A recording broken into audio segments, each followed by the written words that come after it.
ओम नमः शिवाय। श्री शिव महापुराण पढ़ने अथवा सुनने वाले के साथ ही साथ उसके पूरे कुल को भी मुक्ति मिलती है। सच्चिदानंद प्रभु शिवजी के चरित्र सुनने, पढ़ने और कहने से भी संपूर्ण पाप नष्ट हो जाते हैं और दोनों लोकों में आनंद प्राप्त होता है। इस प्रस्तुति में संपूर्ण श्री शिव महापुराण आपके सामने प्रस्तुत की गई है। आप अपने कोई अन्य काम करते समय भी इसे सुन सके, इसलिए हमने इसे पूर्ण HD क्वालिटी में बनाया है, जिससे सभी को आसानी से समझ आ सके और प्रभु शिव के चरणों में हम सभी की भक्ति बढ़ती ही रहे। इसमें आपको शिव भक्ति का संपूर्ण ज्ञान अवश्य ही मिलेगा। जो भी व्यक्ति प्रभु शिव को हृदय में बसाकर इसे पढ़ेगा अथवा सुनेगा, उसके सभी दुख कष्ट काल शिवजी हर ले। इसी कामना के साथ आइए शुरू करते हैं। ओम नमः शिवाय। श्री शिव महापुराण की इस कथा में शिवजी के व्रतों की महिमा का वर्णन जानेंगे। शिवजी के असंख्य व्रत हैं। उन सब व्रतों में निम्नलिखित 12 व्रत अत्यंत आवश्यक तथा प्रमुख हैं। इनका याज्ञवल्क्य स्मृति में वर्णन किया गया है। मनुष्यों को चाहिए कि वे इन व्रतों को अवश्य धारण करें, क्योंकि इन्हें किए बिना किसी कार्य की सिद्धि नहीं होती। व्रत इस प्रकार हैं: दोनों अष्टमी, दोनों एकादशी, दोनों त्रयोदशी, दोनों चतुर्दशी तथा महीने में जितने चंद्रवार पड़े, ये सब मिलाकर एक महीने में 12 व्रत होते हैं। भगवान सदाशिव की आज्ञा है कि अष्टमी के व्रत में केवल फलाहार करना चाहिए, परंतु शुक्ल पक्ष की एकादशी को निर्जल व्रत रखना चाहिए। कृष्ण पक्ष की एकादशी को भोजन किया जा सकता है। इसी प्रकार दोनों त्रयोदशी तथा कृष्ण पक्ष की चतुर्दशी में निर्जल व्रत धारण करना चाहिए। सोमवार के व्रत में भी एक समय भोजन कर लेने की आज्ञा है। इन सभी व्रतों में शक्ति सहित भगवानु सदाशिव का पूजन करना चाहिए।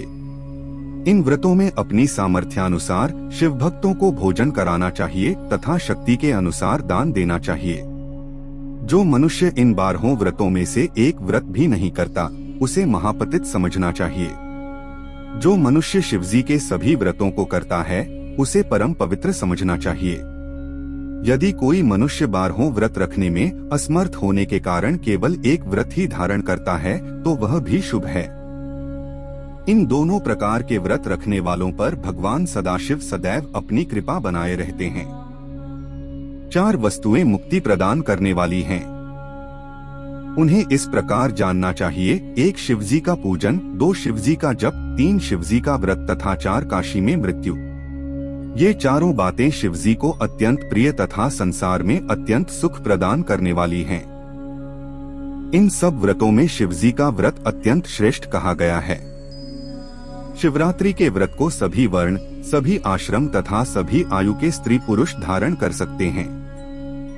जो लोग शिवरात्रि के व्रत को रखते हैं, उन्हें शिवलोक की प्राप्ति होती है।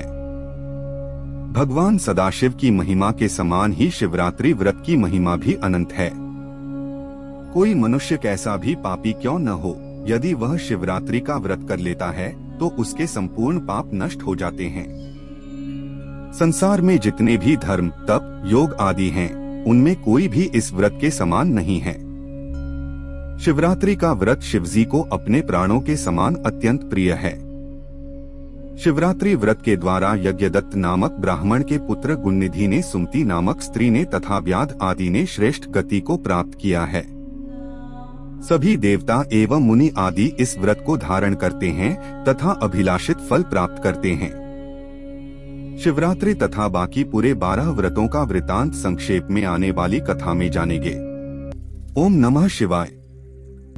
श्री शिव महापुराण की इस कथा में शिवरात्रि व्रत की महिमा का वर्णन जानेंगे।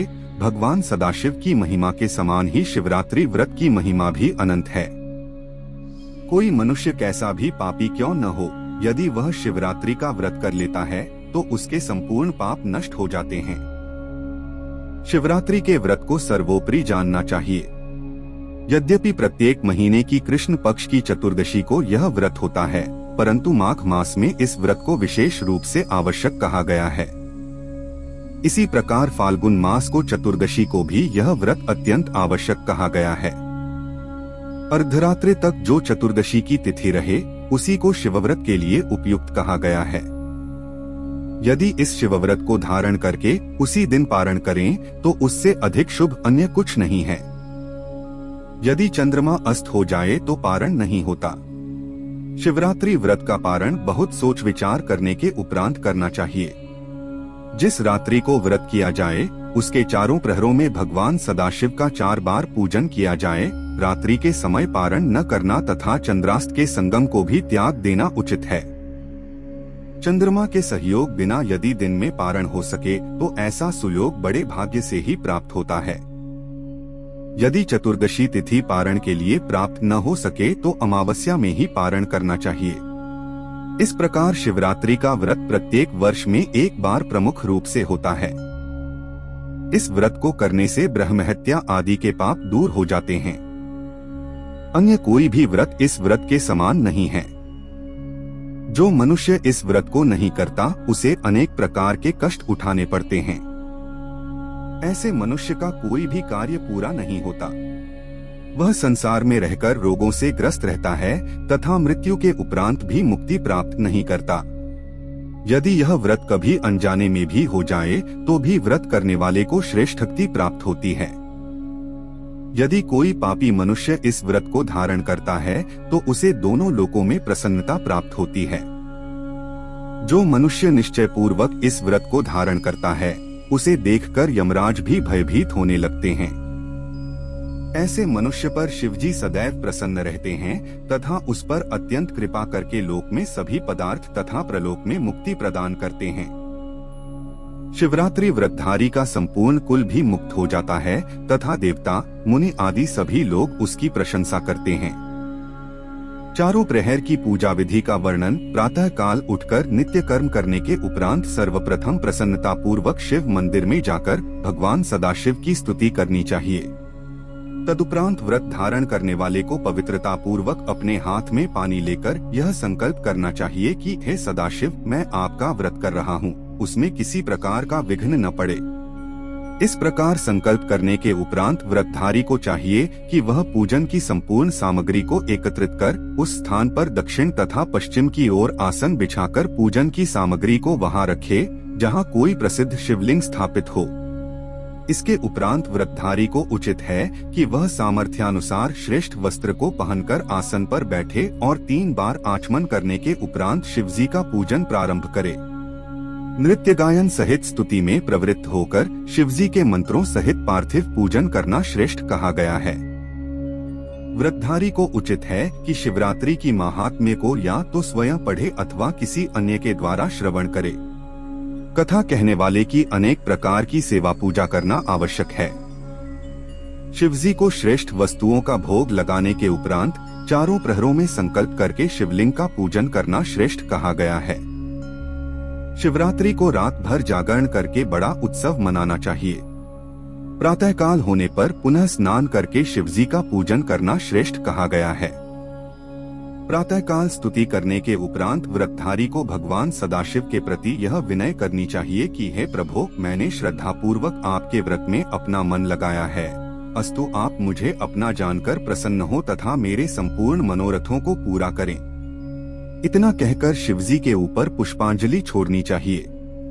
इस प्रकार व्रत की क्रियाएं समाप्त हो जाने के पश्चात प्रसन्नता पूर्वक ब्राह्मणों को दान देना चाहिए तथा अपनी शक्ति के अनुसार शिव भक्तों, ब्राह्मणों तथा यतियों को श्रेष्ठ भोजन, दान आदि द्वारा प्रसन्न करना चाहिए। चारों प्रहरों में पूजन की विधि का विस्तार पूर्वक वर्णन संध्या के समय सर्वप्रथम संध्या आदि संपूर्ण नित्यकर्मी से निश्चिंत होकर पहले प्रहर में इस प्रकार पूजन करे। सर्वप्रथम संपूर्ण सामग्री एकत्र कर शिवजी के दोनों लिंगों अर्थात पार्थिव तथा शिवलिंग में से जो भी उस स्थान पर हो का पंचामृत द्वारा अलग अलग मंत्र पढ़ते हुए पूजन करे। इसके उपरांत 108 मंत्र पढ़कर शिवजी को जल से स्नान कराए। फिर मंत्र पढ़ता हुआ संपूर्ण सामग्रियों द्वारा शिवजी का पूजन करे। अपने गुरु द्वारा दिए गए मंत्र से शिवजी का पूजन किया जाए या पंचाक्षरी मंत्र से शिवजी का पूजन किया जाए अथवा केवल शिवजी का नाम लेकर ही पूजन करना उचित है। चंदन, अक्षत, काले तिल, कमल पुष्प, कनेर के पुष्प आदि सभी पूजन की श्रेष्ठ वस्तुओं को शिवजी के 8-8 नाम लेकर चढ़ाना चाहिए। उत्तम सुगंधित धूप देने के उपरांत आरती करनी चाहिए तथा श्रेष्ठ पकवान चढ़ाकर बेल का अर्घ्य देना चाहिए। इस प्रकार पूजन करने के उपरांत दंडवत करते हुए शिवजी का ध्यान करना चाहिए। यदि पूजन करने वाला किसी अन्य देवता का भक्त हो तो उसे उचित है कि वह पंचाक्षरी मंत्र द्वारा शिवजी का जप करे। शिवजी के सम्मुख गोमुद्रा दिखाकर जल में बैठकर तर्पण करे। तत्पश्चात 5 ब्राह्मणों को भोजन कराने का संकल्प करे। यदि इतनी सामर्थ्य न हो तो केवल एक ही ब्राह्मण को भोजन कराने का संकल्प करे। इस प्रकार जब तक पहला प्रहर व्यतीत न हो जाए तब तक विविध प्रकार के उत्सव मनाता रहे। दूसरा प्रहर आरंभ होने पर भी इसी प्रकार शिवजी का पूजन करे, परंतु इस पूजन की विधि में इतना अधिक कहा गया है कि जी का लोह तथा कमल के पुष्प पहले प्रहर से दुगुने होने चाहिए तथा घृत, शहद सहित दूध का नैवेद्य लगाकर बीजपूर का अर्घ्य देना चाहिए। इसी प्रकार प्रत्येक स्थान पर शिवजी के नाम का जप भी पहले प्रहर से दुगुना कर देना चाहिए। तीसरे प्रहर की पूजा भी इसी प्रकार करनी चाहिए, परंतु उसमें इतना अधिक कहा गया है कि गेहूं का लखोहर तथा मंदार के फूल इस पूजन में होने उचित हैं। अनेक प्रकार के धूप, दीप, नैवेद्य के लिए पूजा में अनेक प्रकार के साग, अर्घ्य के लिए पका अनार तथा कपूर की आरती, इन सबको पहले प्रहर से दूना करना चाहिए तथा शिवजी के मंत्र का जप भी पूर्व की अपेक्षा दुगुना करना उचित है। चौथे प्रहर की पूजा में इतना अधिक और कहा है कि मूंग, उड़द तथा प्रियंगो अर्थात काकू के लखोहर, 7 प्रकार के अन्न, शंखाहुली तथा अन्न से बने हुए मिष्ठान्नों का नैवेद्य अथवा उड़द का नैवेद्य बनाकर भोग लगाना चाहिए। अनेक प्रकार के फलों अथवा केले के फल का अर्घ्य देना उचित है। शिवजी के मंत्र का पहले से दूना जप करके बहुत उत्सव मनाना चाहिए। चारों प्रहर की पूजा में शिवजी पर असंख्य विल्वपत्र चढ़ाना शुभ कहा गया है, क्योंकि विल्वपत्र शिवजी को अत्यंत प्रिय है। बहुत से मनुष्यों को एकत्रित कर चारों प्रहर नृत्य गायन आदि का उत्सव करना चाहिए। इस प्रकार रात्रि भर जागरण करते हुए शिवजी का ध्यान धरना सर्वोपरि कहा गया है। अन्य किसी भी प्रकार का कोई भी संकल्प मन में लाना उचित नहीं है। शिवरात्रि का महात्म्य सुनते हुए रात्रि को प्रसन्नतापूर्वक व्यतीत करना चाहिए। व्रतधारी को उचित है कि वह चारों प्रहर एक ही आसन पर बैठे तथा लोभरहित होकर यथाशक्ति धन खर्च करे। सूर्योदय होने पर व्रतधारी ब्राह्मणों को दंडवत करता हुआ अपने आसन से उठे। अपने मन में अत्यंत प्रसन्न हो अनेक प्रकार के उपहारों को एकत्रित कर शुद्ध जल से भगवान सदाशिव का अभिषेक करना चाहिए। फिर जितने ब्राह्मणों को भोजन कराने का संकल्प किया हो उनके अतिरिक्त और भी जितने हो सकें उतने ब्राह्मणों को भोजन करावे। साथ ही भोजन कराते समय और जो भी लोग आ जावें उन सब लोगों को भोजन करावे। ये सब धनवानों के करने योग्य हैं, परंतु जो निर्धन हो वह यदि उपर्युक्त सामग्रियों से पूजन न कर सके तो उसे कोई दोष नहीं होता। इस प्रकार चारों प्रहर तक पूजन करने के उपरांत प्रातःकाल स्नान करके फिर पूजन करे और ब्राह्मणों से आशीर्वाद लेकर समस्त देवताओं सहित शिवजी का विसर्जन करे। जब इन कार्यों से निवृत्त हो जावे तब ब्राह्मणों से आज्ञा प्राप्त कर अपने परिवार सहित भोजन करे। जब 14 वर्ष तक शिवजी का व्रत निरंतर कर ले तब उसका उद्यापन करना उचित है। उद्यापन की विधि इस प्रकार है कि त्रयोदशी के दिन संयम पूर्वक रहे तथा चतुर्दशी के दिन निर्जल व्रत धारण करे। शिवजी का धाम दिव्य मंडल जिसे गौरी तिलक कहा जाता है की रचना करके लिंगतोभद्र तथा सर्वतोभद्र चक्र बनावे।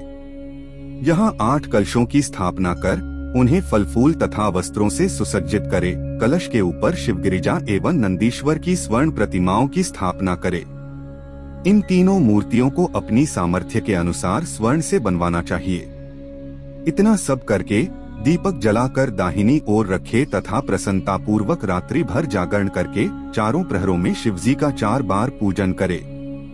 इस प्रकार रात्रि भर पूजन करने के उपरांत प्रातः काल होने पर पुनः स्नान करे तथा सबके साथ मिलकर शिवजी का पूजन करे। फिर हवन करने के पश्चात ब्राह्मणों को भोजन करावे और उन्हें वस्त्र, आभूषण, धन आदि दान में देकर प्रसन्न करे। जिस आचार्य को वरण किया हो उसकी सबसे अधिक सेवा करे। उसे विधि पूर्वक गोदान करे तथा समस्त सामग्री सहित शिवगिरिजा एवं नंदी की स्वर्ण मूर्तियां उसी को दे दे। आचार्य को दंडवत प्रणाम करने के पश्चात शिवजी को पुष्पांजलि भेंट करता हुआ स्तुति करे। तदुपरांत ब्राह्मणों की आज्ञानुसार स्वयं भी परिवार सहित भोजन करे। जो लोग साधन संपन्न हो उन्हीं के लिए यह उद्यापन कहा गया है। जो सामर्थ्यहीन हो वे साधारण रीति से पूजन करके शिवजी को केवल पुष्पांजलि भेंट द्वारा ही अपना उद्यापन पूरा कर सकते हैं। उद्यापन कर लेने से व्रत पूर्ण हो जाता है। ओम नमः शिवाय। श्री शिव महापुराण की इस कथा में प्रदोष अर्थात त्रयोदशी का व्रत वर्णन जानेंगे। जो लोग इस कथा को पढ़ते, सुनते अथवा दूसरों को सुनाते हैं वे भी दोनों लोकों में आनंद प्राप्त करते हैं। उन स्त्री पुरुषों को परम धन्य समझना चाहिए जो इस व्रत को धारण करते हैं। प्रत्येक मास के दोनों पक्ष में 2 त्रयोदशी आती है। इस व्रत का विधान यह है कि प्रातः काल के समय स्नान आदि नित्य कर्मों से निवृत्त हो भगवान सदाशिव का पूजन करे तथा व्रत का संकल्प करके प्रदोष व्रत धारण करे। जब 3 घड़ी दिन शेष रह जाए तब अपनी शक्ति के अनुसार पुनः स्नान कर मौन धारण करे तथा श्वेत वस्त्र पहने। संध्या के समय जप करने के उपरांत प्रेम पूर्वक भगवान सदाशिव का षोडशोपचार पूजन करे तथा स्तुति करता हुआ उन्हें प्रसन्नता पूर्वक दंडवत प्रणाम करे। तत्पश्चात ब्राह्मण भोजन कर चुके तब स्वयं भी बिना नमक का भोजन करे। इस प्रकार किया हुआ प्रदोष व्रत संपूर्ण पापों को नष्ट करने वाला होता है। इसके समान अन्य कोई व्रत नहीं है। वेद और पुराणों का यह कहना है कि प्रदोष काल में किया हुआ शिवजी का पूजन अत्यंत आनंददायक होता है। यह बात तीनों लोकों में प्रसिद्ध है। पुरातन काल में उज्जैनीपुरी में चंद्रसेन नामक एक राजा शिवजी का परम भक्त हुआ। वह सदैव त्रयोदशी का व्रत रखता और विधिपूर्वक शिवजी का पूजन किया करता था। वह महाकाल लिंग की आराधना करता और हर समय उन्हीं के ध्यान में मग्न बना रहता था।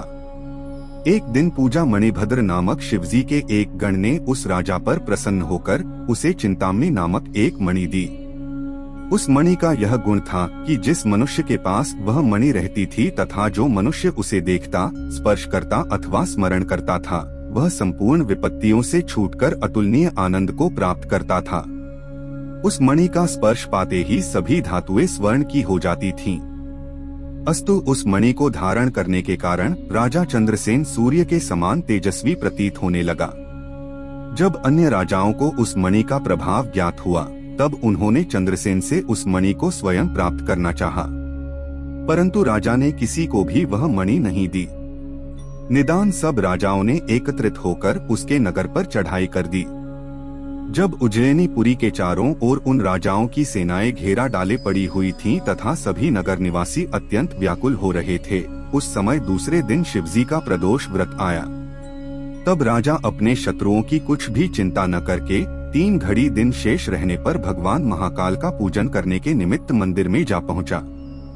जिस समय राजा चंद्रसेन महाकाल का पूजन कर रहा था उसी समय एक स्त्री अपनी गोद में 5 वर्ष के एक बालक को लेकर कहीं से उसके पास आ पहुंची। राजा जिस प्रकार शिवजी का पूजन कर रहा था उस विधि को उस स्त्री का बालक बड़े ध्यानपूर्वक देखता रहा।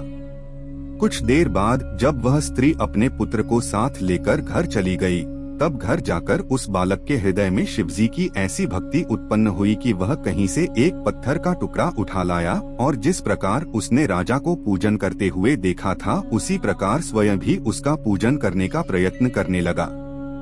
जिस समय वह छोटा सा बालक शिलाखंड का पूजन करने में संलग्न था उसी समय उसकी माता ने उसको भोजन करने के लिए 2-3 बार आवाजें दी, परंतु वह उन्हें सुनकर भी अपने स्थान पर निश्चल भाव से बैठा रहा। तब वह स्त्री स्वयं अत्यंत क्रोध में भरकर उसके पास जा पहुंची। जब उसने बालक को एक पत्थर का पूजन करते हुए देखा तो पहले उसे खूब मारा, फिर उस शिवलिंग को उठाकर दूर फेंक दिया। इसके बाद वह उसे हाथ पकड़कर घर के भीतर खींच ले गई। तब वह बालक हाय हाय करके रोने लगा तथा उसी अवस्था में मूर्छित हो गया। मूर्छावस्था में उसने एक दृश्य देखा जिसमें यह जान पड़ता था कि एक शिवालय रत्नों से बना हुआ है। उसके मध्य में एक रत्नजटित सिंहासन रखा है तथा उस सिंहासन पर उसका शिवलिंग प्रतिष्ठित है। उस दृश्य को देखकर बालक ने भगवान सदाशिव की अत्यंत स्तुति करते हुए यह प्रार्थना की, हे प्रभो, मेरी माता मूर्ख है, अतः आप उसका अपराध क्षमा कर दें। संध्या के समय जब उस बालक की आंख खुली तो उसने यह देखा कि उसका घर सचमुच ही रत्न तथा स्वर्ण से निर्मित परम सुंदर हो गया है। इस अद्भुत चरित्र को देखकर बालक ने उस शैया के समीप पहुंचकर अपनी माता को जगाया। जब माता ने अपनी आंखें खोली और वह अद्भुत चरित्र देखा तो अत्यंत प्रसन्नता में भरकर अपने पुत्र से कहने लगी, हे पुत्र, यह सब शिवजी की कृपा का फल है, अस्तु किसी प्रकार का आश्चर्य नहीं करना चाहिए। जब राजा चंद्रसेन को यह समाचार मिला कि उस बालक की भक्ति से प्रसन्न होकर शिवजी ने ऐसी कृपा की है, तो वह स्वयं उस मंदिर को देखने गया। वहां उसने बालक की तथा उसकी माता की अत्यंत प्रशंसा की। जब अन्य राजाओं ने अपने दूतों द्वारा शिवजी की कृपा का यह समाचार सुना तो उन्हें अत्यंत आश्चर्य हुआ। अस्तु उस समय उन सबने परस्पर यह विचार किया कि जिस स्थान पर शिवजी की ऐसी कृपा है वहां हम किस प्रकार विजय प्राप्त कर सकते हैं। सभी एकत्रित हो शस्त्र डाल राजा चंद्रसेन के समीप जा पहुँचे और उससे अपने अपराधों की क्षमा याचना करने लगे। तदुपरांत सबने उस स्त्री के घर पहुंचकर वह दृश्य अपनी आंखों से देखा तथा उस बालक की अत्यंत प्रशंसा की। फिर उन्होंने उस बालक को अपनी ओर से अपार धन देकर सब गोपों का राजा बनाया। जिस समय सब राजा उस बालक के घर उपस्थित थे उसी समय हनुमान जी ने वहां प्रकट होकर सबको अपने दर्शन से कृतार्थ किया। हनुमान जी को देखकर सब राजाओं ने दंडवत किया। तब हनुमान जी उस बालक को अपनी गोद में लेकर सब लोगों को संबोधित करते हुए इस प्रकार बोले, हे राजाओं, राजा चंद्रसेन के ऊपर शिवजी की अत्यंत कृपा है। भगवान सदाशिव ने त्रयोदशी व्रत का महात्म्य प्रकट करने के लिए ही यह सब चरित्र किया है। अब उचित है कि तुम सब लोग भी भगवान सदाशिव के सेवक बनो। विशेषकर जब त्रयोदशी के दिन शनिवार हो तब उसका महत्व और भी अधिक बढ़ जाता है।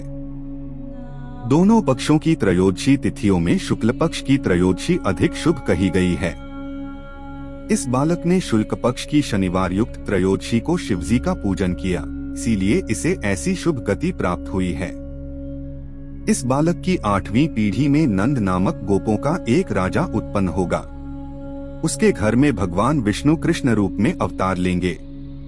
आज से यह बालक श्रीकर के नाम से संसार में प्रसिद्ध होगा। तुम सब लोग अब अपने अपने घर जाओ और भगवान सदाशिव की पूजा में संलग्न रहो। तुम सब प्रदोष व्रत में भस्म आदि धारण कर प्रदोष के भीतर ही शिवजी का पूजन किया करना। इतना कहकर हनुमान जी ने श्रीकर को शिव पूजन की विधि का उपदेश किया। सर्वप्रथम उन्होंने नाम के महात्म्य का वर्णन किया, फिर भस्म धारण करने की रीति बतलाई, अंत में रुद्राक्ष की महिमा सुनाकर अंतर्धान हो गए।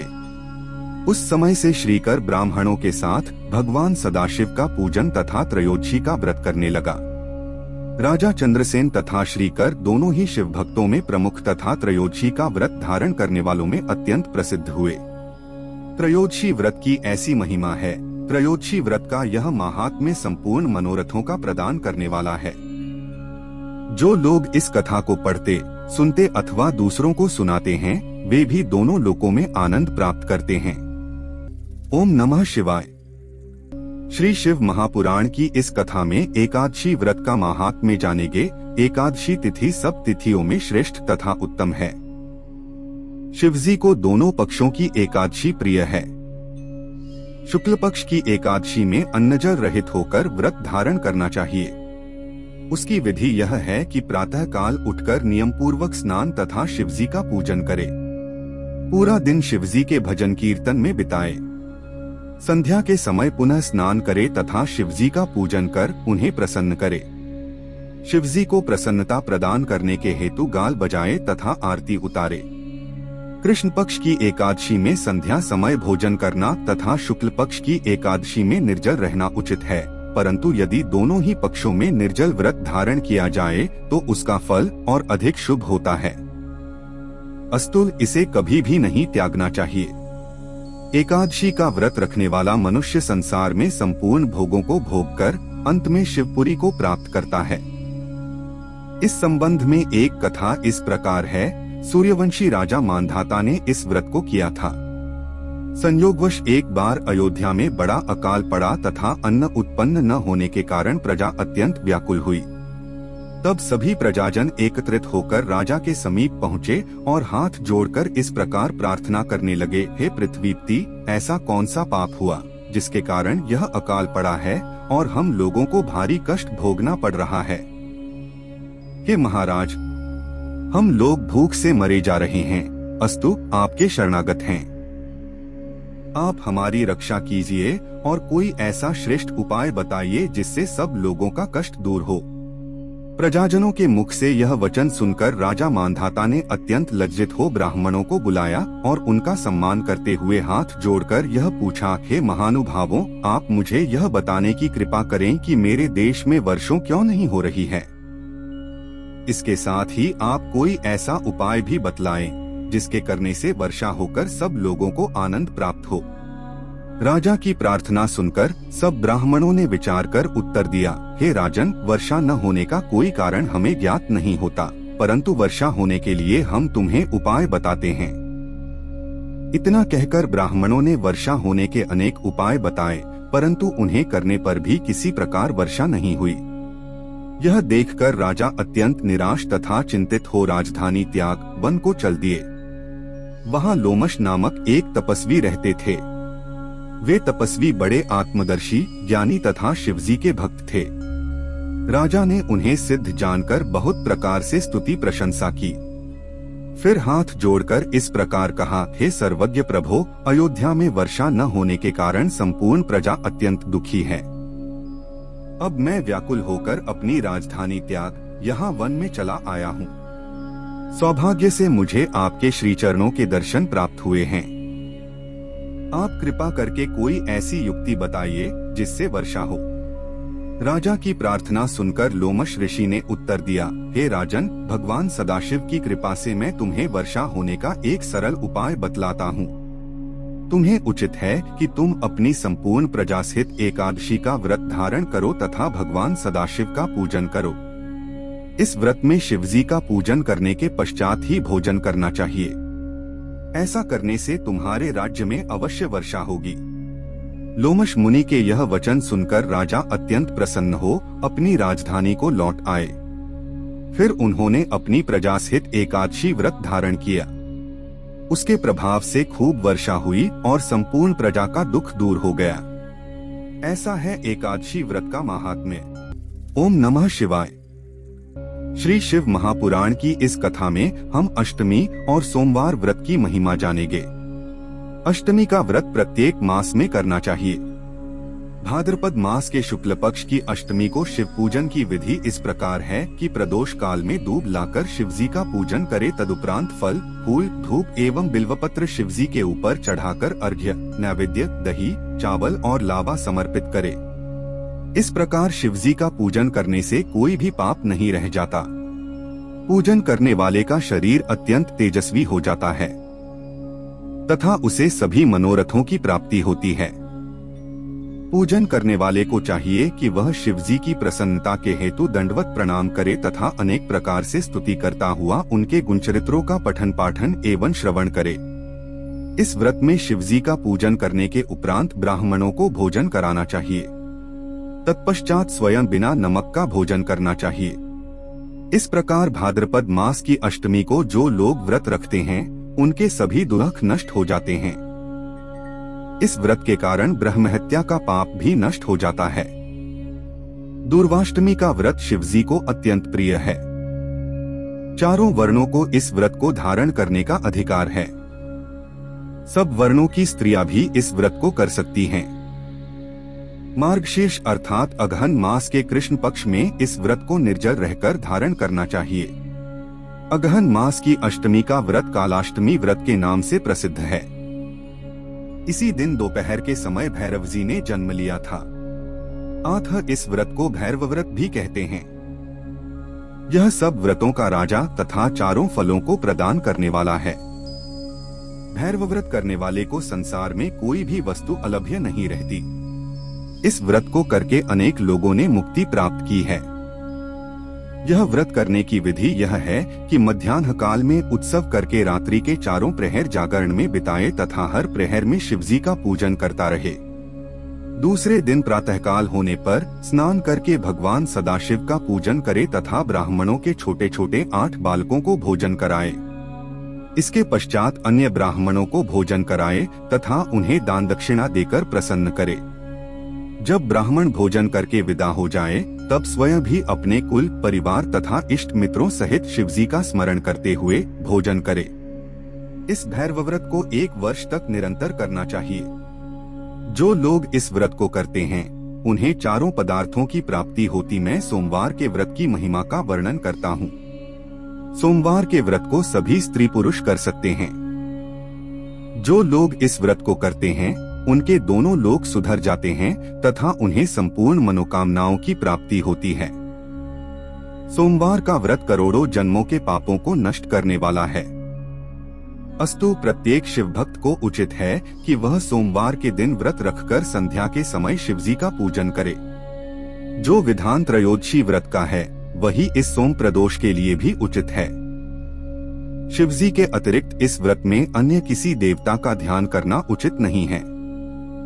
सोमशिव का भजन करने से सभी लोगों को अपने मनोरथ प्राप्त होते हैं। इस व्रत के द्वारा भाग्यहीन सौभाग्य, संतानहीन संतान तथा निर्धन अतुल संपत्ति प्राप्त करते हैं। विधवा स्त्री तथा कुंवारा पुरुष भी इस व्रत को धारण कर सकता है।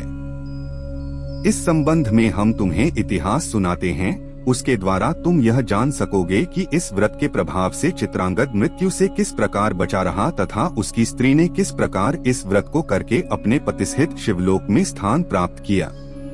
आर्यावर्त देश में चित्रवर्मा नामक एक राजा परम प्रतापी, धर्मात्मा, दयालु, यज्ञ करने वाला शिवजी का परम भक्त था।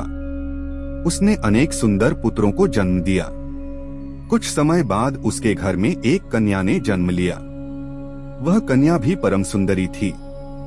जब उसने ज्योतिषियों को बुलाकर उस कन्या के लक्षण पूछे तब ज्योतिषियों ने ग्रह नक्षत्रों का विचार करते हुए यह उत्तर दिया, हे राजन, यह कन्या पार्वती के समान श्रेष्ठ, दमयंती के समान सुंदरी, सरस्वती के समान बुद्धिमान, लक्ष्मी के समान कलाओं का ज्ञान रखने वाली तथा अदिति के समान संतानवती होगी।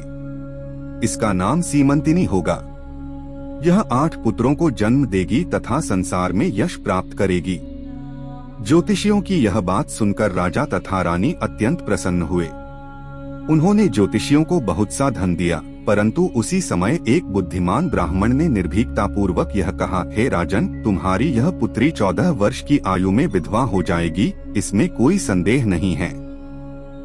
इस बात को सुनते ही राजा तथा रानी को अत्यंत शोक हुआ, परंतु फिर धैर्य धारण कर उन्होंने सब ब्राह्मणों को विदा कर दिया तथा स्वयं भगवान सदाशिव का ध्यान धरने लगे।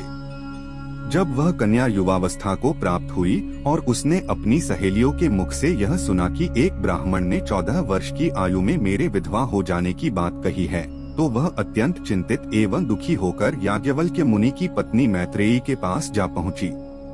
उसने मैत्रेयी को प्रणाम करने के उपरांत सब वृत्तांत कह सुनाया तथा यह प्रार्थना की, आप मुझे कोई ऐसा उपाय बताइए जिससे मेरे पति की आयु की वृद्धि हो। उस समय मैत्रेयी ने कहा, हे राजपुत्री, तुम भगवान सदाशिव तथा भगवती गिरिजा की आराधना करो। तुम सोमवार का व्रत धारण करके सोमशिव का पूजन किया करो। संध्या के समय श्री शिवजी का पूजन करने के उपरांत ब्राह्मणों को भोजन कराना, तत्पश्चात स्वयं भोजन किया करना। इस उपाय से शिवगिरिजा प्रसन्न होकर तुम्हारे संकट को दूर कर देंगे, यह विश्वास रखो। मैत्रेयी से यह उपदेश पाकर सीमंतिनी अपने घर लौट आई तथा विधिपूर्वक सोमवार का व्रत धारण कर उमामहेश्वर का पूजन करने लगी। नैषध देश के राजा नल और दमयंती के संबंध में पहले भी कहा जा चुका है। वे दोनों राजा रानी शिवजी के परम भक्त थे। उनके एक बालक उत्पन्न हुआ जिसका नाम इंद्रसेन था। इंद्रसेन भी शिवजी का परम भक्त था। इंद्रसेन के घर चित्रांगद नाम के एक बालक का जन्म हुआ। चित्रांगद चंद्रमा के समान सुंदर, संपूर्ण विद्याओं तथा कलाओं में प्रवीण एवं अपने पिता के समान ही शिवजी को परम भक्त था। राजा चित्रवर्मा ने उसे सब प्रकार से योग्य देखकर अपनी पुत्री सीमंतिनी का विवाह उसके साथ कर दिया। एक दिन वह अपने सेवकों के साथ नाव पर चढ़कर यमुना नदी में जल विहार कर रहा था कि अचानक ही वह नाव पानी में डूब गई। उस समय दोनों किनारों पर खड़े हुए लोग हाहाकार करने लगे। जब राजा चित्रवर्मा ने यह समाचार सुना तो वह अत्यंत व्याकुल हो नदी के तट पर जा पहुंचा और उच्च स्वर से रुदन करने लगा। रानी भी मूर्छित होकर पृथ्वी पर गिर पड़ी। जिस समय सीमंतिनी को अपने पति के डूबने का समाचार मिला, उस समय वह भी विकलता के कारण मूर्छित हो पृथ्वी पर गिर पड़ी। राज्य के मंत्री, सभासद तथा प्रजा में से ऐसा कोई भी व्यक्ति न था जो इस समाचार को पाकर अत्यंत व्याकुल न हुआ हो। जब राजा इंद्रसेन के पास यह समाचार पहुंचा तो वह भी अपनी पत्नी सहित शोक समुद्र में डूब गए। सीमंतिनी ने पहले तो पति के साथ सती हो जाने की इच्छा प्रकट की, परंतु जब पिता ने ऐसा करने से मना किया तब वह वैधव्य धर्म में स्थित रहकर भगवान सदाशिव का पूजन करती हुई अपना जीवन व्यतीत करने लगी। पति की मृत्यु हो जाने पर भी उसने सोमवार का व्रत करना नहीं छोड़ा। जब सोमवार का दिन आया तो उसने मैत्रेयी की आज्ञानुसार दिन भर निर्जल व्रत रखकर प्रदोष काल में शिव गिरिजा का पूजन किया तथा अत्यंत प्रेम पूर्वक उत्सव मनाया। इस प्रकार वैधव्यावस्था में उसे 3 वर्ष का समय व्यतीत हो गया। इधर तो यह हाल था, उधर राजा चित्रांगद के पिता राजा इंद्रसेन के ऊपर शत्रुओं ने चढ़ाई कर दी तथा उनका संपूर्ण राजपाट छीनकर उन्हें रानी स्थित बंदी गृह में डाल दिया। परंतु सीमंतिनी के व्रत के प्रभाव से जल में हुए राजा चित्रांगद ने बहुत आनंद प्राप्त किया। वह जमुना से जीवित निकल आया। भगवान सदाशिव की ऐसी कृपा देखकर उसके ससुर आदि को जो प्रसन्नता हुई उसका वर्णन नहीं किया जा सकता। शिव जी को सोमवार का व्रत करने वाले भक्त अत्यंत प्रिय है। ओम नमः शिवाय। श्री शिव महापुराण की इस कथा में शिव जी के विराट स्वरूप का वर्णन जानेंगे, जिसमें संपूर्ण संसार अर्थात 14 लोक स्थित है। भगवान भूत भावन सब प्राणियों द्वारा पूजनीय हैं। यद्यपि सदाशिव जी तीनों गुणों से परे हैं, तो भी वे ब्रह्मांड के उपकार के लिए सगुण रूप ग्रहण करते हैं। वे सबके स्वामी हैं तथा उन्हीं का स्मरण करना सब लोगों को उचित है। शिवजी हर जगह गुप्त प्रकट रूप से विद्यमान हैं। जिस प्रकार शिवजी के स्वरूप कई प्रकार के हैं, उसी की भांति उनकी माया भी 2 प्रकार की है, पहली विद्या, दूसरी अविद्या। शंकर जी सगुण रूप माया से परे, शरीर रहित तथा परमेश्वर हैं। सगुण रूप शिवजी की लीला से लोकों का अस्तित्व प्रकट होता है। 14 भुवन तथा संपूर्ण ब्रह्मांड उन्हीं के द्वारा निर्मित हैं। मनुष्यों को सर्वप्रथम भगवान सदाशिव के विराट रूप का ध्यान धरना चाहिए। उस विराट रूप में 7 लोक ऊपर तथा 7 लोक नीचे स्थित हैं। नीचे के लोकों के नाम इस प्रकार हैं: 1 अतल, 2 वितल, 3 सुतल, 4 तलातल, 5 महातल, 6 रसातल, 7 पाताल। इन नीचे के लोकों को विराट स्वरूप शिवजी के चरणों के समान समझना चाहिए। ऊपर के लोकों के नाम इस प्रकार हैं: 1 भूरलोक, 2 भुवरलोक, 3 स्वरलोक, 4 महरलोक, 5 जनलोक, 6 तपलोक तथा 7 सत्यलोक। इन लोकों को शिवजी के शरीर का ऊपरी भाग समझना चाहिए। उपलोकों की गणना भी इन्हीं भागों में होती है। अब तुम विराट स्वरूप का वर्णन और अधिक विस्तार पूर्वक सुनो। उस विराट स्वरूप का चरण तल पाताल, टखना रसातल, पिंडलिया महातल, घुटने तलातल, जांघें सुतल, शरीर का एक भाग वितल, दूसरा भाग अतल तथा राने महातल हैं। इसी प्रकार ऊपर के लोकों को समझना चाहिए कि भूरलोक नाभि, भुवरलोक छाती, स्वरलोक मुख, जनलोक मस्तक, तपलोक सिर, सत्यलोक कंठ तथा महलोक हृदय है। इस प्रकार सिर से पांवतः 14 लोकों को विराट रूप का अंग समझकर ध्यान धरना उचित है। अब तुम 14 लोकों के विस्तार का वृत्तांत सुनो। यह संपूर्ण ब्रह्मांड 14 लोकों में बंटा है। भूतल के 7 खंड हैं। वह 1 अयुत योजन लंबा है। वहां स्वर्गलोक से भी अधिक आनंद उपस्थित हैं। वहां के सभी खंड अत्यंत प्रकाशवान तथा सुंदर हैं।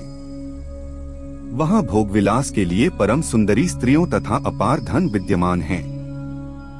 वहां देवताओं के स्थान रत्नों से जटित परम सुंदर हैं, जिन्हें देखकर विश्वकर्मा को भी लज्जा आती है। वहां किसी को दुख, शोक, वृद्धावस्था, मृत्यु, चिंता आदि नहीं होती। रसायन सेवन करने के कारण वहाँ सभी प्राणियों के शरीर अत्यंत तेजस्वी तथा दीप्तिमान रहते हैं। उस स्थान पर बहुधा दैत्य, दानव, सर्प आदि रहते हैं। वे अपना समय प्रसन्नता पूर्वक व्यतीत करते हैं। महाशिरोमणि के प्रकाश द्वारा वहाँ कहीं अंधेरा नहीं रहता, दिन रात प्रकाश ही फैला करता है। वहाँ की पुष्प वाटिका में सहस्रों प्रकार के छायादार वृक्ष फल फूलों से लदे रहकर हृदय को अत्यंत आनंद प्रदान करते हैं। उन पर बैठे हुए विविध प्रकार के पक्षी अपनी मधुर वाणी से सब लोगों का मन वश में कर लेते हैं।